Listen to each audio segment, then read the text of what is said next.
안녕하세요. 네, 반갑습니다.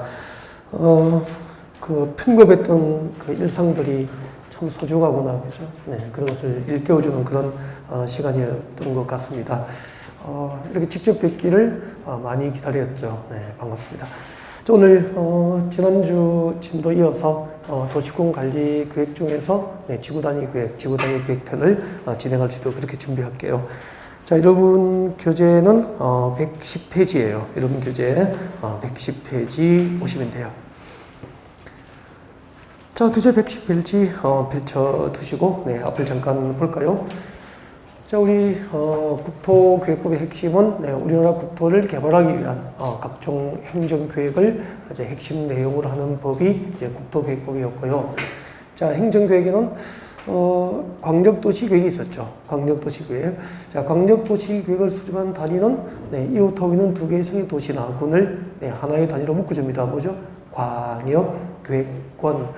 자, 이렇게 이웃하고 있는 두 개 이상의 도시와 군 관할구역을 묶어서 광역계획이 지정되면은 그 지정된 광역계획권 단위로 장기적인 발전 방향을 제시하는 행정계획을 광역도시계획이다. 그렇게 했어요. 그 다음에 광역도시계획이 수립된 지역이라면은 그 광역도시계획에 부합될 수 있도록 또 한 개의 도시나 군 단위로 국토계획이 돼요.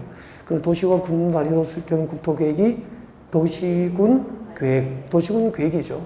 그 도시군 계획에는 두 가지가 있어요. 도시적과 군적의 장기적인 발전 방향과 목표를 제시하면은 도시군 기본계획.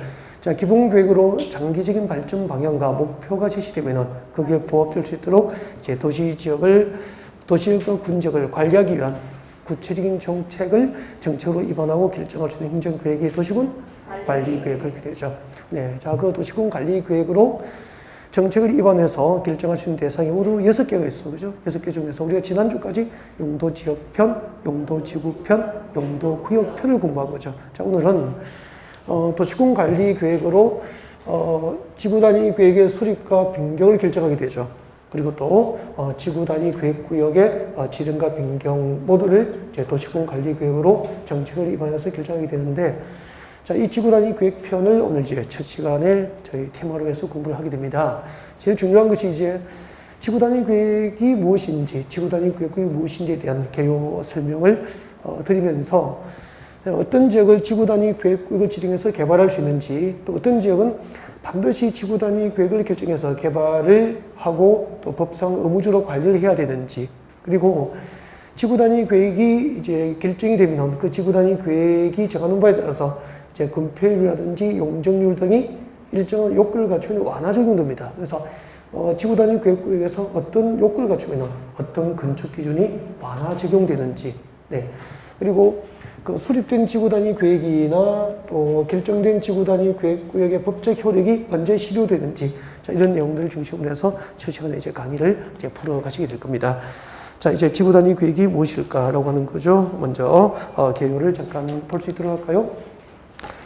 지구 단위 계획이 무엇일까? 생각보다 시험에 자주 나왔죠. 네. 그래서 자, 여러분 교재 110페이지 봐요. 110페이지 보시면 맨 위에 보면은 1번 지구 단위 계획이란 해서 설명이 되어 있죠. 설명이 되어 있는데 교재를 읽어보셔도 잘 이해가 빨리 되진 않거든요. 네, 금방 되지 않으니까 일단 설명을 듣고 같이 한번 볼 수 있도록 그렇게 준비할까요? 자, 거기 한번 들어보시고, 자, 지구 단위 계획이 무엇일까라고 하는 설명을 좀 드리겠습니다. 여러분 한번 보세요. 여러분 여기는 서울특별시입니다. 서울시라고 합시다. 서울시 한 개의 도시가 되잖아요. 우리가 배우기를 한 개의 도시나 군 단위로 수립하는 국토계획은 뭐죠? 도시군 계획이죠. 그래서 서울시는 서울시 관할구역 전부를 단위로 해서 무엇이 수립됩니까? 서울시 도시군 계획, 도시군 계획이 수립이 되는 거죠. 이렇게 한 개의 도시, 그리고 한 개의 군 관할구역 단위로 수립하는 계획은 도시군 계획이에요. 그래서 서울은 서울시 관할구역 전부를 대상으로 해서 서울시 도시군 계획이 있는 거죠. 그리고 만약에 여기가 강원도 평창군이라면은 평창군은 평창군 관할구역 전부를 대상으로 해서 평창군 도시군 계획이 있는 거죠. 그때 도시가 수립하면은 도시 계획이라고 하고 군 단위로 수립하면은 군 계획이라고 하는 거죠. 그래서 자, 서울시 관할구역 전부를 단위로 하는 국토계획이 도시군계획이라면은, 자, 여기는, 서울시 녹지지역이에요, 여러분. 네, 서울시 녹지지역입니다. 용도지역이 뭐라고요? 녹지지역이에요. 서울시 녹지지역입니다. 그리고 녹지지역에서 동시에 이제 두 가지로 묶여 있죠. 용도구역표에서 배우셨죠. 자, 도시 주변에 녹지지역 위에 지정되는 용도구역 두 개가 대표적으로 개발 제한구역, 그린벨트죠. 하나는 개발장을 묶이고, 나머지는 대부분 이제 공원으로 묶이게 되죠. 네, 공원으로 묶이게 됩니다. 정식 명칭은 도시 자연 공원 구역 그렇게 돼요.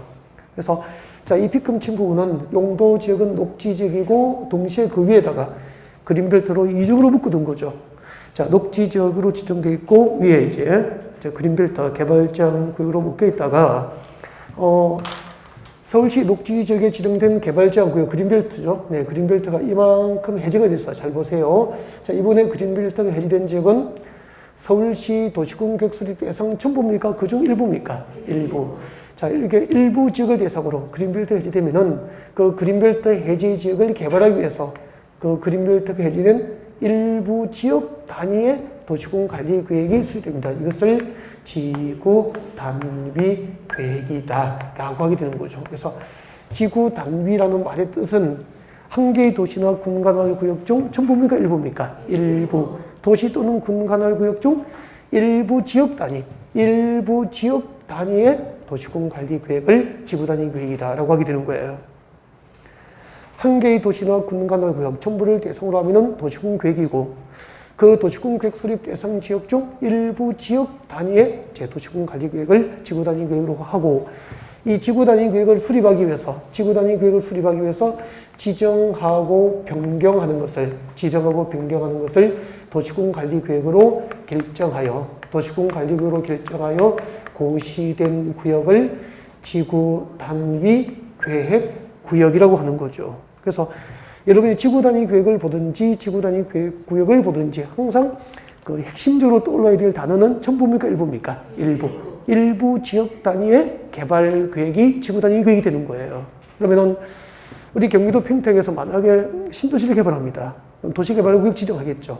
그러면은 경기도 평택에서 도시개발구역이 지정된 지역은 평택시 전부입니까? 그중 일부입니까? 일부. 그 지역 단위, 도시개발구역을 지정한 그 지역 단위의 개발계획이 지구 단위 계획이 되는 거죠. 여러분 아파트 재건축하면은 정비사업이라고 하잖아요. 그러면 여러분 아파트 재건축할 때는 무엇을 지정하죠? 도시개발구역입니까? 정비구역입니까? 정비구역 지정되죠. 그 정비구역이 지정된 재건축 단지만을 단위로 하는 도시군 관리 계획이 무슨 계획이죠? 지구 단위 계획이죠. 그래서 신도시 개발도 지구 단위 계획으로, 재개발 재건축도 지구 단위 계획으로, 택지 개발도 지구 단위 계획으로, 대지 조성도 지구 단위 계획으로 그렇게 되는 거예요. 이제 지구 단위 계획과 지구 단위 계획이 무엇인지 아셨죠? 아셨으면 같이 한번 봐요. 이제 지구 단위 계획이란 도시군 계획 수립 대상, 도시군 계획 수립 대상 지역은 한 개의 도시나 군 관할 구역이잖아요. 도시 또는 군 관할 구역 중 일부에 대해서 수립하는 도시군 관리 계획을 지구 단위 계획이다라고 하게 되는 거죠. 자, 설명 듣고 읽으니까 이해가 되죠. 자, 이런 교재 같이 한번 봐요. 자, 110페이지 맨 위에 보시면은 지구 단위 계획이란, 자, 읽어보겠습니다. 작년 재작년에 이제 출제가 됐었죠. 네, 시험 자주 나와요, 생각보다.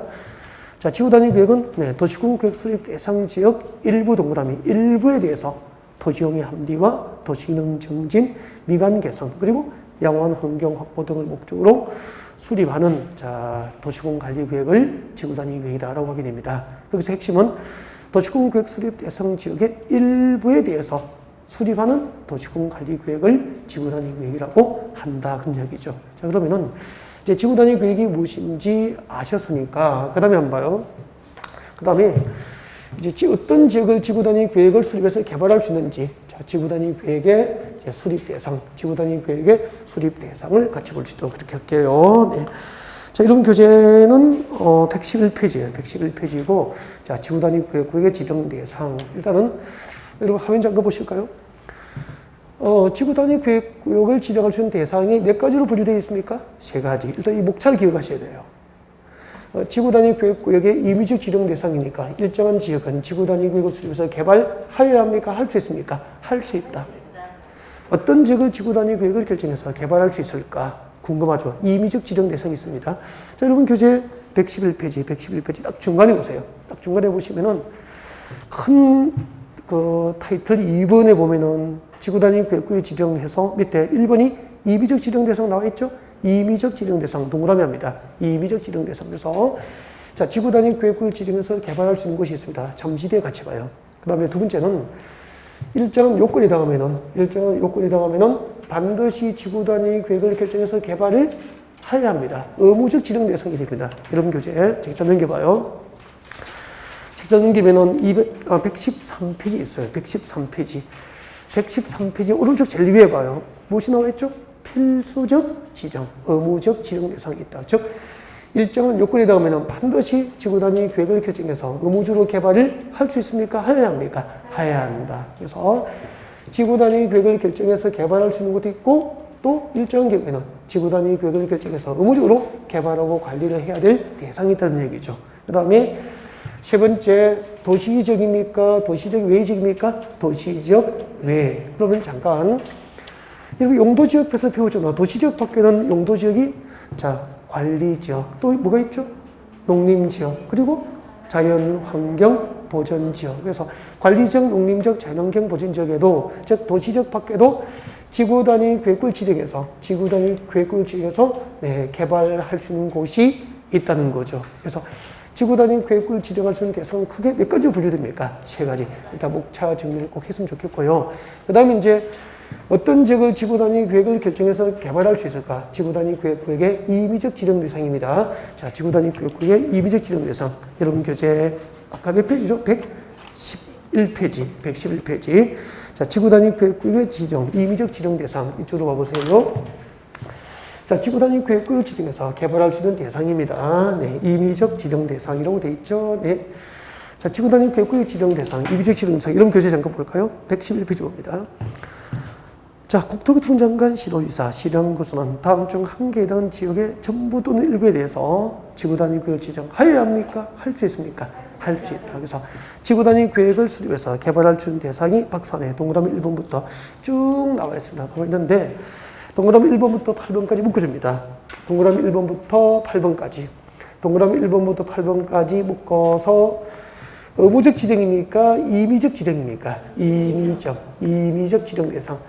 동그라미 1번부터 8번 중 한 개에 해당하는 지역은 지구단위 계획을 수립해서 개발할 수 있다. 임의적 지정 대상이 되는 거죠. 네. 자, 지구단위 계획을 수립해서 개발할 수 있는 대상. 네. 8개 중에서 동그라미 8번 위주로 기억하시면 돼요. 동그라미 8번 위주로. 그래서 잠깐 설명을 좀 드리겠습니다. 8번은 빌려 놓고요. 네, 거기 잠깐 들어볼까요? 네, 잠깐 8번만 잠깐 한번 보세요. 여러분 여기요. 자, 여기 봐주세요. 자, 보시면은 8번. 여기 서울이라고 가져갑시다. 서울입니다. 서울이죠. 용도지역은 도시지역이고요. 자, 도시지역은 네, 토지의 기능과 특성에 따라서 도시지역의 용도는 크게 네 가지로 구분됩니다. 네, 주거지역, 상업지역, 공업지역, 녹지지역. 이게 녹지지역입니다. 여러분, 녹지지역으로 지정되어 있으면, 녹지지역으로 묶여 있으면은, 녹지지역으로 묶인 지역은 지구단위 계획을 결정해서 서울시에서 개발할 수 있을까 없을까? 없죠. 그래서 근데 한번 녹지지역은 영원합니까? 용도지역은 변경될 수 있습니까? 용도지역은 변경될 수 있잖아요. 근데 보십시오.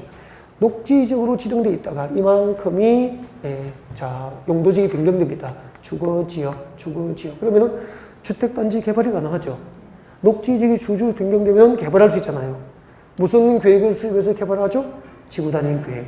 그 다음에 녹지지역으로 묶여있다가 상업지역으로 변경되거나 공업지로 변경돼도 유통단지다, 산업단지 등으로 개발이 가능해지기 때문에 앞으로 녹지지역으로 지정되어 있다가 주거지역, 상업지역, 공업지역으로 용도지역이 변경된 지역은 지구단위 계획구역을 지정할 수 있다. 그렇게 되는 거예요. 이해가 되죠? 그 다음에 아까 이제 녹지지역으로 묶여있고 나머지는 이제 그린벨트잖아요. 그죠? 개발제한구역입니다. 이만큼이 그린벨트로 묶여 있습니다. 개발제한구역이죠. 그린벨트. 개발제한구역. 나머지는 뭐죠? 공원으로 묶인다고 그랬죠. 공원의 정식 명칭이 뭐죠? 도시, 자연, 공원, 구역으로 묶이게 되죠. 그럼 보세요. 자, 서울에서 녹지지역 위에 그린벨트로 묶여 있거나 개발제한구역. 그리고 도시자연공원구역으로 묶여있는 지역은 지구단위 구역 수립에서 개발할 수 있어? 없어? 없어요. 그 다음에 도시지역과 그 주변 지역, 서울시 도시지역과 그 주변 지역에서 무질서하게 시가지가 개발되면은 이 무질서한 시가지 개발을 방지하고 계획적 단계적인 신도시 개발을 도모하기 위해서 자, 무질서한 시가지 개발을 방지할 목적으로 여기다 무엇을 지정하죠? 시가와 조정, 시가와 조정 구역을 지정이 됩니다. 그래서 개발 제한 구역과 도시제한 구역과 시가와 조정 구역으로 묶여 있는 상태에서는 지구 단위 계획 구역을 지정할 수 있다 없다? 없다. 단 개발 제한 구역과 도시제한 구역과 시가와 조정 구역으로 묶여 있다가 해제가 되는 구역은 지구 단위 계획 구역을 지정하여 개발할 수 있다는 거죠. 그래서 8번 다시 봐요. 여러분 교재 111페이지. 자, 동그라미 8번. 맨 오른쪽 밑에 있죠. 개발제한구역과 도시제한구역과 시가보전구역과 공원으로 묶여있다가 뭐가 돼야 되죠? 해제가 되는 구역은 지구단위 구역 수립에서 개발이 가능해지게 돼요. 그 다음에 그 밑에 줄, 또 밑줄 걷죠? 녹지지역으로 묶여있다가 녹지지역에서 주거, 상업, 공업지역으로 변경되는 구역까지 밑줄 걷습니다. 변경되는 구역도 지구단위 구역 수립이 가능하고요. 그리고 그 위에 봅니다. 그 위에 7번부터 봅니다. 관광특구, 관광단지 개발하거나 그 위에 산업단지, 준산업단지를 조성하거나 줄 걷죠? 그 위에 대지조성사업지구를 조성하거나 그 다음에 그 위에 택지개발지구를 지정하거나 재개발, 재건축 등을 목적으로 뭐가 지정되죠? 정비구역이 지정되거나 신도시개발 목적으로 지정된 도시개발구역 등은 거점문화 일부를 대상으로 지구단위 구역을 지정할 수 있다. 이렇게 되는 거죠. 그러면은 8번은 이해두면 되고요. 8번은 이해두면 되고요. 나머지는 택지개발하고 도시개발하고 정비사업하고 대지조성하고 산업단지, 관광단지 등 전부 그 지역 단위의 개발계획인 지구단위 구역 수립을 하여 가능하다라고 이해하면 되는 거 아니에요? 지금까지 자, 지구단위 구역을 지정할 수 있는 임의적 지정 대상, 지구단위 구역을 지정할 수 있는 임의적 지정 대상을 공부한 거죠. 자, 그 중에서 봐요. 이 임의적 지정 대상 가운데서 일정한 요건이 들어가면은 반드시 지구단위 구역을 결정해서 개발하든지 관리를 해야 됩니다. 그래서 의무적 지정 대상이 되는 거죠. 자, 지구단위 구역을 반드시 지정해야 될 대상. 자, 아까 여러분 교재 113페이지죠. 자, 여러분 교재 113페이지. 자, 오른쪽 상단에 보면은 필수적 지정 대상이 나와 있습니다. 자, 지구단위 구역을 반드시 지정해서 개발해야 될 대상. 몇 개가 나와 있죠? 번호 보세요. 몇 개가 있죠? 2개. 양괄호 1번. 양괄호 1번, 2번을 앞쪽으로 묶어줍니다. 임의적 지정입니까? 의무적 지정입니까? 의무적. 반드시 지구단위 구역 지정을 결정고시에서 개발을 해야 될 대상이죠. 의무적 지정 대상 2개입니다. 살짝 암기가 필요하죠. 자, 1번 같이 봅니다. 다음에 해당한 지역은 뭐죠? 정비구역과 택지개발지구 밑줄 걷죠. 정비구역, 정동그라미, 택지개발지구, 동그라미, 정택이, 정비구역과 택지개발지구에서 정택이, 정비구역과 택지개발지구에서 시행되는 사업이 끝나고 몇 년? 10년 동그라미, 10년이 지난 지역은 의무적으로 지구단위 구역을 지정해서 개발하고 관리를 해야 된다는 거예요. 그래서 이거 외울 때는 정택이는 10년, 정택이는 10년 그렇게 보면 되죠. 그 다음에 2번 내려옵니다. 다음에 해당하는 체계적 계획자, 개발 또는 관리가 필요한 지역으로서 그 면적이 얼마죠? 30만 제곱미터 이상이 되는 지역, 30만 제곱미터 동그라미에 듭니다. 자, 동그라미 1번과 2번에 해당하는 지역으로서 그 면적 규모가 얼마 넘으면은 30만 제곱미터 이상이면은 의무적으로 지구단위 계획구역을 지정해서 개발하고 관리를 해야 됩니다. 동그라미 1번 줄 거죠? 시가와 지정구역과 공원으로 묶여있다가 해제가 되면은 지구단위 계획구역의 임의적 지정 대상이잖아요. 근데 시가와 지정구역과 공원으로 묶여있다가 해제된 지역의 면적이 30만 제곱미터 이상이면은 임의적 지정에서 뭐로 바뀝니까? 의무적 지정 대상으로 바뀌게 되는 거죠. 자, 그때 시가와 지정구역 할 때 시 동그라미 합니다. 시 동그라미. 다음 내려옵니다. 2번 밑줄 걷죠? 녹지지역으로 묶여있다가 주거지역, 상업지역, 공업지로 변경된 지역은 지구단위 구역의 임의적 지정 대상인데 녹지지역에서 주거지역, 상업지역, 공업지로 용도지역이 변경된 지역의 면적이 얼마? 30만 제곱 이상이면은 의무적 지정 대상으로 바뀌게 되는 거죠. 자, 그때 녹지지역 할 때 녹동그라미에서 신호기는 30만, 정택기는 10년, 신호기는 30만. 지구 단위 계획구역의 의무적 지정 대상이 됩니다. 네, 거기 잠깐 들어볼까요? 네.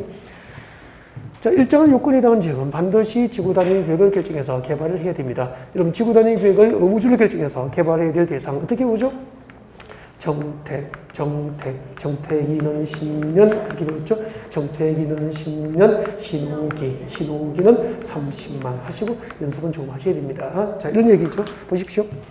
정택이, 자, 정비구역과 택지개발지구에서 시행되는 사업이 끝나고 10년이 경과된 지역이거나, 맞죠? 정비구역과 택지개발지구에서 시행되는 사업이 끝나고 10년이 경과된 지역이거나, 그 다음에 시가와 조정구역과 공원으로 묶여있다가 해제된 지역 중 면적이 30만 제곱미터 이상이거나, 녹지지역에서 주상공으로 용도리 변경된 면적 규모가 30만 제곱미터 이상이 되는 지역은 의무적으로 지구단위 계획을 수립하여야 한다. 정택기는 10년, 신호기는 30만 이렇게 오죠. 자, 지금까지 지구단위 계획구역의 임의적 지정 대상과 의무적 지정 대상을 배운 거죠. 그 다음에 서울은 용도지역이 뭐죠? 도시지역이죠. 대부분 이제 도시지역이고요. 그 다음에 이제 도시지역 밖으로 나갑니다. 서울시 외곽으로 나가면은, 자, 도시지역 외의 지역이라고 봅시다. 아까 지구단위 계획을 지정할 수 있는 대상이 크게 세 가지로 분류됐잖아요. 지구단위 계획을 지정할 수 있는 곳이 있다. 지구단위 계획을 지정하여야 할 곳이 있다. 그리고 도시적 외, 도시적 밖에 지구단위 계획을 지정해서 개발할 수 있는 대상이 있다고 했거든. 세 가지가 있어요. 도시적 밖에 지구단위 계획을 지정할 수 있는 대상 세 가지가 있습니다. 도시적 밖에서 지구단위 계획을 지정할 수 있는 대상 세 가지. 너무 중요한 거죠. 이 목차들이 떠올라야 되죠. 그 다음 이제 세부적인 내용들을 이제 잡아가는 방법을 해야 됩니다. 그래서 자, 그 목차들을 봐드릴까요? 자, 여러분 교재 114페이지, 113페이지 보세요. 113페이지. 여러분 교재 113페이지 오면은 3번 도시적 외 지역의 지구단위 계획의 지정 요건이 나와 있을 겁니다. 찾으셨나요? 113페이지 큰 3번이죠. 자, 도시적 외의 지역을 지구단위 계획으로 지정할 때는 다음 중 한 개에 해당한다고 해서 다음이 박스 안에 몇 개 있죠? 3개. 1번, 양가로 1번 줄 거예요. 줄 거죠? 지정하려는 구역 면적 100분의 50. 지정하려는 구역 면적 50% 이상이 계획관리적 동그라미, 계획관리지구로서 다음의 대통령령이 정한 신도시 개발 요건을 갖춘 지역은 도시적 밖에 지구단위 계획구역 지정을 할 수 있게 됩니다. 하나. 그 다음에 넘깁니다. 두 번째는 114페이지 봐요.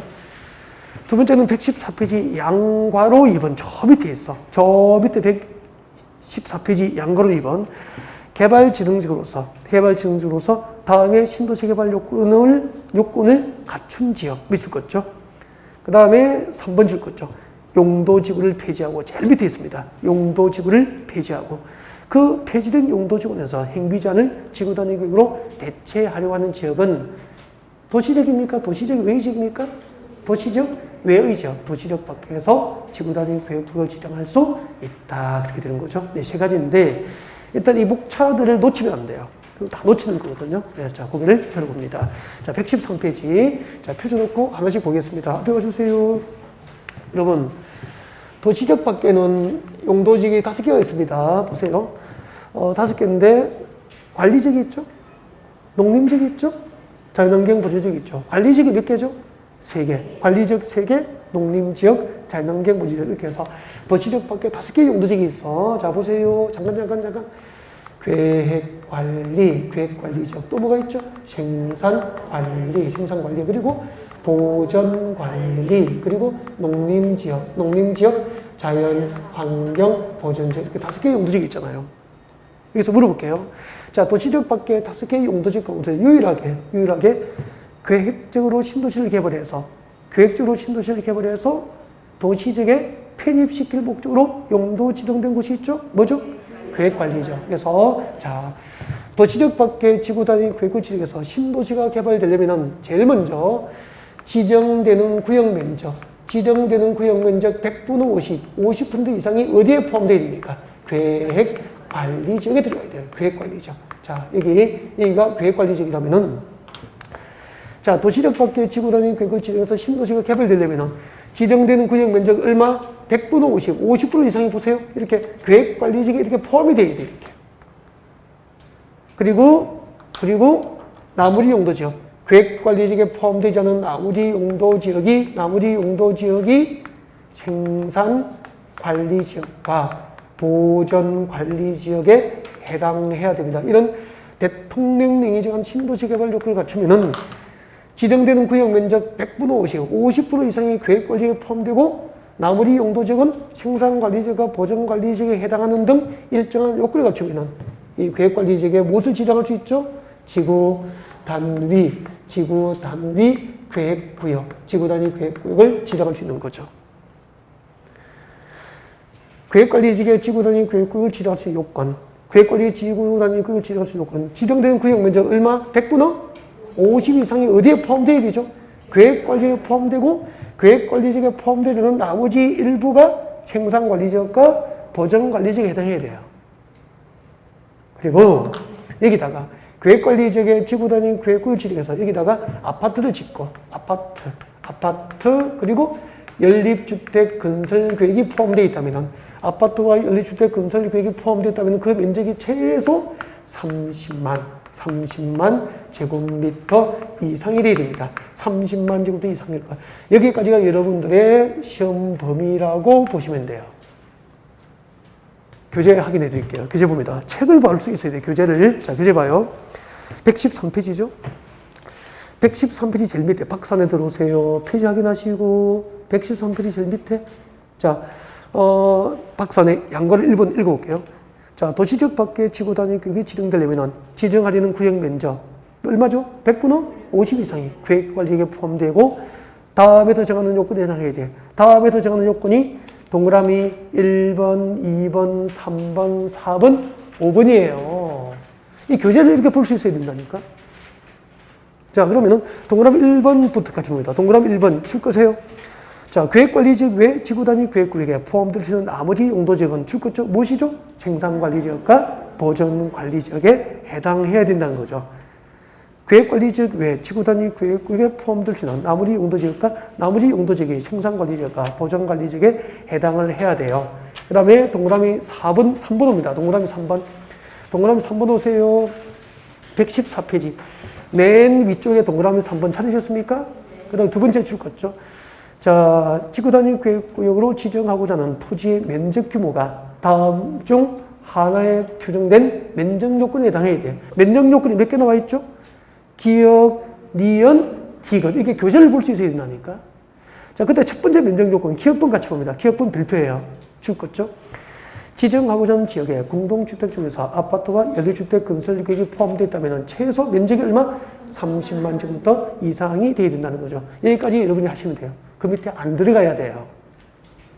그러면 거기 듭니다. 여기까지 이해할 수 있도록 설명드릴게요. 거기 드시고요. 설명드려야 됩니다. 어려워요, 이런 부분이. 한번 보세요.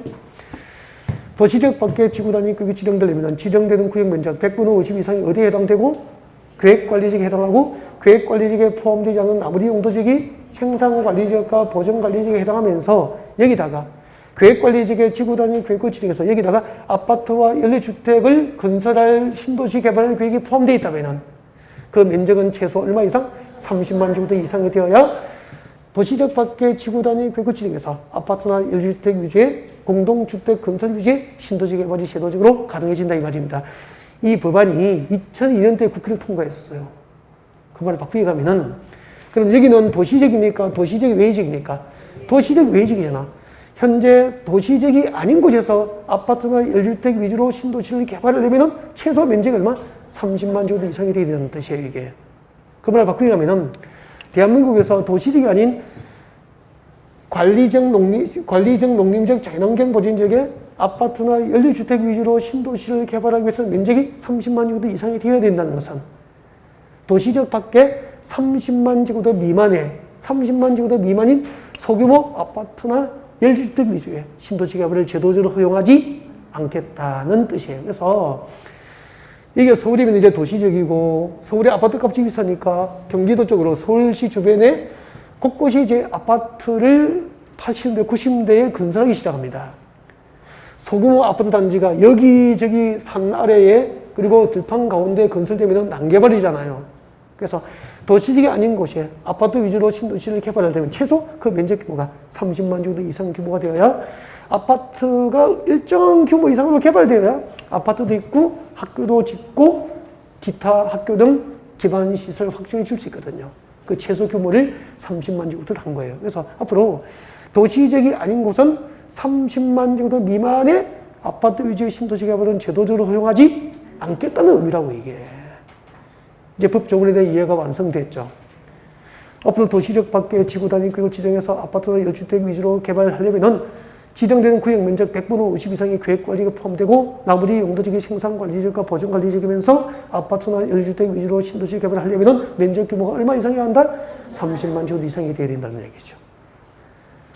거기서 더 이상 깊게 들어가서 참고는 하는데 세부적으로 들어가면 여러분들은 거기서 이제 주저앉게 되죠. 그 방대함에 짓눌려서, 그죠? 길을 잃어버리게 돼요. 여기까지만 참고 심플하게 넘어가셔야 돼요. 더 이상 시험 나오지 않아요. 그 다음에 두 번째는 도시적 밖의 지구 단위 구역을 지정해서 신도시에 개발되려면은, 봐요. 계획관리, 지정되는 구역 면적 50% 이상의 계획관리가 포함되든지 아니면은 이게 지정되면 돼. 개발진흥지구. 개발진흥지구가 지정이 되어야 돼요. 개발진흥지구 지정되어야 돼요. 그리고 이 지정된 개발진흥지구가 대통령령이 정한 신도시 개발 요건을 갖춘다면 이 개발진흥지구에도 도시적 외지역이지만 도시적 밖에 개발진흥지구가 지정되고 대통령령이 정한 신도시 개발 요건을 갖춘 지역은 지구 단위 구역을 지정해서 신도시 개발이 가능해지게 되는 거예요. 자, 여러분 여러분 교재 114페이지 봐요. 114페이지 저 밑에 양괄호 2번. 114페이지 저 밑에 양괄호 2번. 개발진흥지구로서 다음의 요건에 해당할 것. 자, 동그라미 1번. 위 양괄호 1번. 계획관리지구의 지정 요건 3번부터 5번의 요건에 해당할 것. 무슨 말인지 알겠죠? 똑같이 3번부터 5번의 요건에 해당하고 그 다음에 개발진흥지구가 다음에 용도적에 위치해야 됩니다. 이것은 나중에 이제 문제풀이 할 때 살짝 암기를 하자 그래요. 그래서 기역, 니은, 디귿을 묶고요. 기역, 니은, 디귿을 묶어서 일단 암기라고 메모해요. 근데 이거 쪽지에 적어서 이것만 외우시면 아무 의미가 없다고. 그래서 일단 암기라고 표시해놓고 암기는 하지 않고요. 자, 기억본에 같이 줄 것입니다. 주거개발진흥지구 줄 거요. 그 다음에 두 번째는 주거기능이 포함된 복합개발진흥지구. 그 다음에 특정개발진흥지구가 줄 것입니다. 몇 개죠? 3개.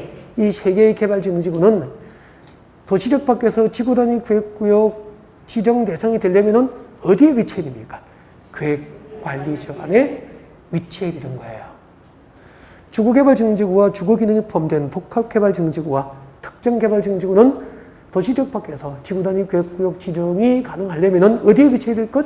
계획관리지역에 위치해야 될 것. 여기까지 하시면 돼요. 여기까지. 그 다음에 이럽니다. 그 다음에 용도지구를 폐지하고 3번 보세요. 용도지구를 폐지하고 잠깐만요. 여기에 무슨 용도지구가 있었다니까? 무슨 용도지구가 있었는데 이 용도지구를 그냥 둡니까? 폐지해버립니까? 폐지해버리지. 그러면은 이 폐지된 용도지구 안에서 하던 행위 제한을 할 수 있게 됐어? 못하게 됐어? 못하게 됐잖아요. 이 폐지된 용도지구 안에서 행하던 행위 제한을 지구 단위 계획을 수립해서 대체하려고 하는 경우에는 도시적 외지역의 지구 단위 계획구역 지정이 가능해지게 돼요. 이게 또 시험 나온 적이 있었죠. 시험 문제, 기출문제 가르쳐 드릴게요. 폐지된 용도지구에서 행위 제한을 지구 단위로 대체하려고 하는 지역은 도시적 외지역에서 지구 단위 계획구역을 지정할 수 있다. O 묻겠습니까? O. 이것을 판단하는 문제였어. 용도지구를 폐지하고 그 폐지된 용도지구에서 행위 제한을 지구 단위 계획으로 대체하려고 하는 지역은 도시적입니까? 도시적 외지역입니까? 도시적 외지역에서 지구 단위 계획구역을 지정할 수 있다. 그렇게 해서 자, 지구 단위 계획 지정 대상 몇 개를 공부한 거죠? 3개.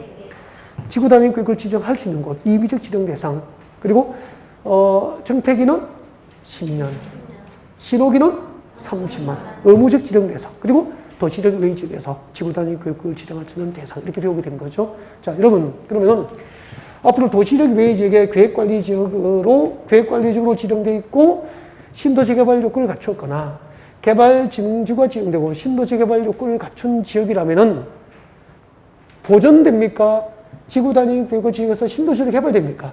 지구단위 계획을 지정해서 신도시로 개발되는 거예요. 이 두 곳은. 그러면은 신도시로 개발되려면은 해당 용도지역과 개발진흥지역에 허용될 금표가 용적률을 제도적으로 강화를 해야 됩니까? 완화해야 됩니까? 완화. 그래서 도시적 외지역에서 금표가 용적률이 완화가 되는데, 자, 이 도시적 외지역의 계획관리지역과 개발진흥지구가 지정돼서 신도시 개발 요건을 갖춘 지역은 해당 용도지역에 허용될 금폐율은 150%를 완화합니다. 1.5배를 완화해주고요. 용적률은 200%까지 용적률을 완화해서 적용을 해주게 되는 거예요. 이거 교재에서 확인해 드릴까요? 자, 여러분 교재 보십시오. 여러분 교재 몇 페이지 있느냐 하면은 여러분 교재 118페이지 옵니다. 118페이지 오세요. 여러분 교재 118페이지 오시면은 자, 박스가 보일 거예요. 위쪽에. 중요 기출문제 그 위쪽에 118페이지 보면 박스가 보이죠? 박스 안에 2번에 봐요. 2번. 큰 2번에 보면은 도시적 외 지구단위 계획구역에서 금표율 등 완화 적용 나와 있습니까? 밑줄 것이고 빌폐. 여기도 시험에 자주 나오는 부분이에요. 자, 도시적 밖에 이제 계획관리지역과 개발진흥지구가 신도시 개발 요건을 갖췄을 때 금표율 등이 얼마나 완화될까 읽어보겠습니다. 동그라미 1번 읽어드립니다. 지구단위 계획구역. 지구단위 계획구역인데 가로 안에 봐요. 도시지역입니까? 도시적 외지역입니까? 도시적 외. 도시적 밖에 지구단위 계획구역이 지정된 지역에서는 지구단위 계획으로 줄 것죠. 해당 용도지역과 개발진흥지역에 지정될. 이때 해당 용도지역은 대부분이 뭐죠? 계획관리지역이잖아. 그죠? 자, 해당 용도지역과 개발진흥지역에 지정될 금폐율을 얼마 완화하죠? 150. 용적률을 얼마 완화하죠? 200% 이내에서 금표 용적률을 완화 적용을 해주게 된다는 겁니다. 이해가 됐습니까? 네. 자, 그 다음에 이제 다시 고개를 들어주십시오. 고개 한번 들어볼까요? 우리는 지금까지 자, 지구단위 계획구역을 지정할 수 있는 대상 세 가지를 배운 거죠. 자, 지구단위 계획구역을 지정하여 개발할 수 있는 곳이 있었습니다. 예를 들면은 자, 녹지지로 묶여있다가 주거지역, 상업지역, 공업지로 용도지역이 변경되거나 개발제한구역과 도시자연공원구역과 시가버처정구역과 공원으로 묶여있는 지역입니까? 묶여있다가 해제가 됩니까? 묶여있다가 해제된 지역은 지구단위 계획구역을 지정해서 개발이 가능해요. 맞죠? 그 다음에 신도시를 개발할 때 재개발, 재건축 사업 등 정비 사업을 할 때 택지 개발하고 관광단지, 산업단지 등도 지구단위 계획 수립해서 개발할 수 있다. 그 다음에 그 중에서 임의적 지정 대상 가운데서 일정한 요건을 갖추면 반드시 지구단위 계획을 수립해서 개발을 하고 관리를 해야 돼. 그 대상이 어떻게 되죠? 정택기는 10년, 신호기는 30년. 그 다음에 도시적 밖에, 도시적 외지역에서 지구단위 계획을 지정할 수 있는 대상이 세 가지가 있어. 하나가 뭐죠? 지정하려는 구역 면적 100분의 50 이상이 어디에 포함되어야 되죠? 계획관리지역에 포함되고 계획관리지역에 포함되지 않은 아무리 용도지역이 생산관리지역과 보존관리지역이면서 여기다가 아파트 짓고 연립주택 건설 계획이 포함되는 면적이 30만 제곱 이상이 되면은 도시적 외지역에 지구단위 계획을 지정해서 신도시가 개발될 수 있게 되는 거죠. 그 다음에 아니면은 뭐죠? 개발진흥지구가 지정되고 그 개발진흥지구가 신도시 개발을 위해서 일정한 요구를 갖추면은 도시적 외지역에 개발진흥지구에도 지구단위 계획을 지정해서 개발할 수 있죠. 그리고 자, 이렇게 도시적 외지역에 지구단위 계획구역을 지정하고 신도시 개발 요건을 갖춘 지역은 해당 용도지역과 개발진흥지역에 지정될 금폐율은 150, 용적률은 200%를 범위해서 금표 용적률이 완화 적용될 수 있다는 얘기예요. 여기까지 공부한 거죠. 자, 그러면은 일단 지구단위 계획구역이 지정되면은 그 지정 목적을 달성하기 위해서 행정계획을 수립합니다. 그 행정계획이 뭐죠? 지구단위 계획이 되는 거죠. 그래서 지금부터 지구단위 계획으로 무엇을 정하게 될까? 지구단위 계획으로 결정할 수 있는 대상을 지금부터 배울 거예요. 자, 여러분 교재는 몇 페이지 보시려면은 115페이지. 115페이지 오세요. 여러분 교재 115페이지 오면은 지구단위 계획의 내용이 나와 있습니다. 나와 있습니까? 네, 시험 나올 수 있는 곳이잖아. 별표 하나 씌워요. 21에 28에 그렇게 돼 있죠? 네. 자, 지구단위 계획 내용. 자, 읽어보겠습니다. 밑줄 쭉 그십시오. 지구단위 계획구역의 지정 목적을 달성하기 위해서 지구단위 계획구역의 지정 목적을 달성하기 위해서 지구단위 계획에는 다음 사항 중 다음 사항이 기억부터 몇 개 있죠? 저 밑에 지역까지 있습니다. 자, 기억부터 지역의 사항을 포함한 둘 이상의 사항이 포함되어야 한다. 다만 니은을 내용을 하는 지구단위 계획에는 그를 하지 아니하라고 되어 있습니다. 아무튼 기억부터 지역까지 다 외우면 좋죠. 근데 그럴 수도 없고요. 효율적으로 학습해야 되니까. 일단 1번은 상징적으로 밑줄 긋습니다. 동그라미 1번 칠 거예요. 동그라미 1번 밑줄 긋죠? 용도 지역과 용도 지구를 대통령령으로 정하는 법에서 세분 변경하는 사항은 무엇을 결정합니까? 지구 단위 계획으로 결정하게 됩니다. 거기 한번 들어볼까요? 용도 지역과 용도 지구, 용도 지역과 용도 지구를 대통령령이 정하는 법에서 세분하거나 세분은 세부주로 나누는 거잖아. 세분하거나 지정된 용도 지역, 용도 지구를 변경하는 것은 지구 단위 계획으로 결정을 해요. 아직 이해가 잘 안 될걸요. 일단 그렇게 해놓고. 그 다음에, 자, 여러분 교재에, D극번 봐요. D극번. 대통령령으로 정하는 뭐죠? 기반시설 배치 규모에 관한 사항. 기반시설 배치 규모에 관한 사항. 그 다음에, 자, 여러분 교재, 미음에 출겠죠?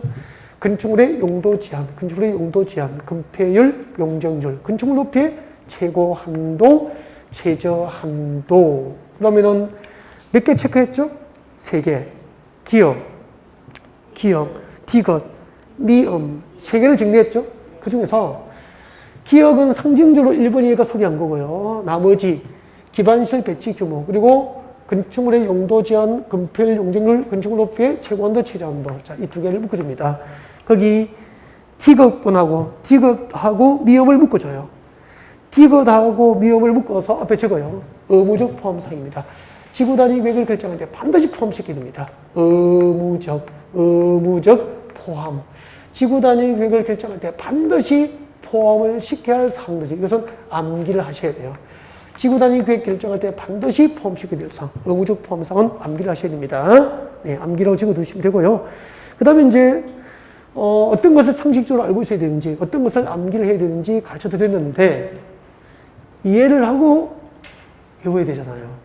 그래서 이제 설명을 좀 들으셔야 될 것 같습니다. 자, 설명 잠깐만 들어주세요. 자, 이제 고개를 드시면 돼요. 고개 드시고, 설명을 잠깐만 들어요. 지구 단위 계획으로 무엇을 결정할까요? 네, 서울, 평택, 경기도 평택시. 용도 지역은 녹지지역이죠. 용도 지역은 녹지지역이에요. 평택시 녹지지역입니다. 녹지지역에 지정되는 용도 구역이 뭐죠? 개발 제한 구역이죠. 자, 개발 제한 구역. 그래서 잘 보세요. 여기는 평택시 녹지지역이면서 동시에 뭐죠? 개발 제한 구역. 그린벨트로 묶여 있는 거죠. 이중으로 묶여 있어요. 녹지지역이면서 그린벨트로. 그러다가 평택시 외곽의 그린벨트, 녹지지역에 지정된 그린벨트가 이만큼 해제가 됩니다. 잘 보세요. 해제가 됐어요. 자, 이렇게 개발장 구역으로 묶여있다가 해제가 되는 구역은 지구 단위 계획구역을 지정해야 합니까? 할 수 있습니까? 할 수 있죠. 그래서 우리 평택시에서 여기다가 지구 단위 계획구역, 지구 단위 계획구역을 지정하기 위한 도시공간구역을 위반을 하면은 이제 평택은 인구 50만 넘어야 안 넘어요? 넘죠. 그러면은 특별시 광시는 아니지만 인구가 50만 이상이면 대도시잖아. 평택시에서 지구 단위 계획구역의 지정을 위한 도시공간관리계획을 결정해서 비밀입니까? 고시합니까? 고시를 하게 되죠. 앞으로 평택시 녹지지역 위에 그린벨트가 해제되면은 시에서 지구 단위 계획구역으로 지정을 결정하여 고시하게 돼요. 이렇게 지구 단위 계획구역, 구역 지정이 결정 고시되면은 그날부터 3년 내에 그 지역 단위, 지구 단위 계획구역이 지정된 그린벨트가 해제된 그 지역 단위의 도시공 관리 계획을 결정해서 그린벨트 해제 지역을 개발하게 돼. 그 지역 단위의 도시공 관리 계획을 무엇이라고 합니까? 지구 단위 계획이라고 하는 거죠. 그러면은 구역 지정을 결정 고시하면 그날부터 몇 년 내에? 3년 내에 지구 단위 계획이라는 계획을 공식적으로 결정해서 고시를 하게 되고요. 이 결정 고시한 지구 단위 계획에 의해서 그린벨트 해제 지역이 사적으로 개발됩니까? 공적으로 개발됩니까? 공적으로 개발되는 거예요.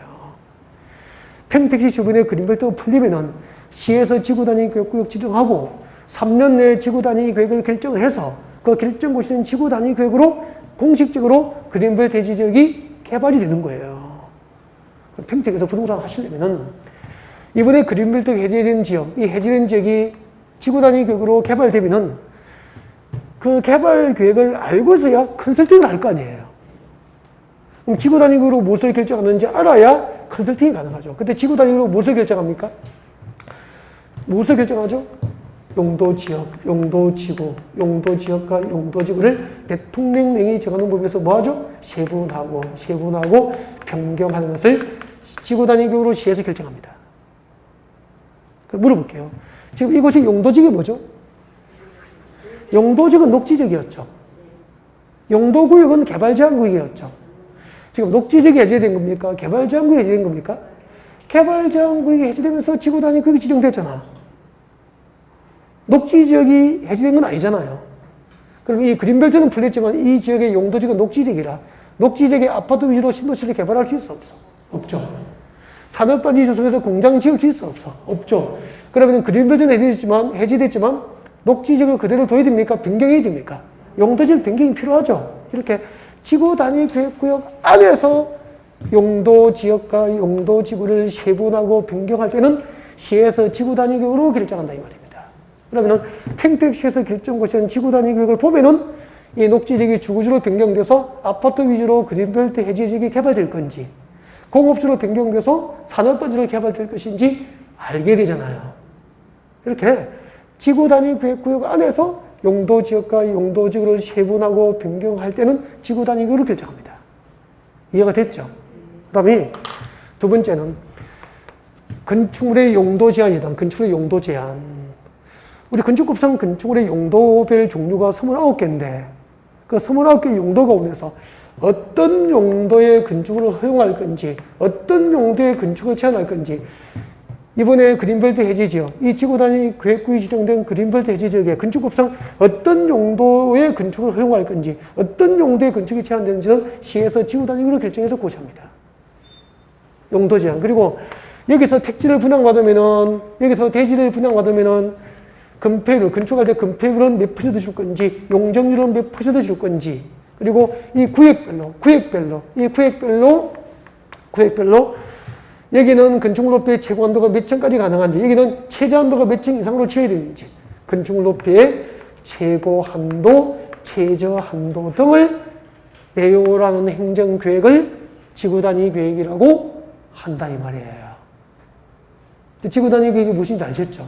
그 다음에 여기 주거 중심으로 신도시를 개발하려면 도로는 몇 차선 도로를 어디서 어디까지 몇 차선 도로를 넣어야 될지 지하철 몇 도선을 연장해서 넣어야 될지 학교는 초등학교는 몇 개를 짓고 중학교는 몇 개를 짓고 체육공원은 어디에 만들 건지 이 지구 단위 구역 안에 어떤 기반 시설을 배치할 건지 그 규모를 어떻게 할 것인지 전부 시에서 지구 단위로 정한다는 뜻입니다. 이해가 됐습니까? 그러면은 여러분 지구 단위 계획으로 무엇을 결정하는지 그 내용을 알고 있으면은 나중에 그린벨트 해제 지역에 신도시를 만들 때 어떤 기반시설 그 동네에 초등학교는 몇 개 들어가고 중학교는 몇 개 들어가고 도로는 몇 차선 도로가 뚫리고 지하철역이 어디 생긴지 상담할 수 있잖아요. 내 고객이 그 지구 단위 계획구역에서 블록별로 땅을 분양받으면 어떤 블록에서는 건축법상 어떤 용도의 건축이 가능한지 어떤 용도의 건축이 제한되는지 그리고 그 지구 단위 계획구역에서는 건폐율은 몇 퍼센트, 용적률은 몇 퍼센트니까 건축 면적은 몇 평으로 건축할 수 있고 높이는 몇 층까지 건축할 수 있는지 최대로 건축할 수 있는 건축물 높이의 최고 한도, 최저 한도 등을 정보를 얻어서 이것을 근거로 컨설팅을 진행하게 됩니다. 이게 전문가잖아요. 똑같은 교재지만 설명 듣고 해석하니까 현장에 적용하니까 전문 지식으로 바뀌는 순간이잖아요. 지금까지 지구 단위로 무엇을 결정하는지 공부를 드렸고요. 잠시 뒤에 지구 단위 계획구역에서 어떤 요건을 갖추면 어떤 건축이 완화되는지 등을 다시 살펴볼지도 그렇게 하겠습니다. 잠시 휴식에 진행하겠습니다.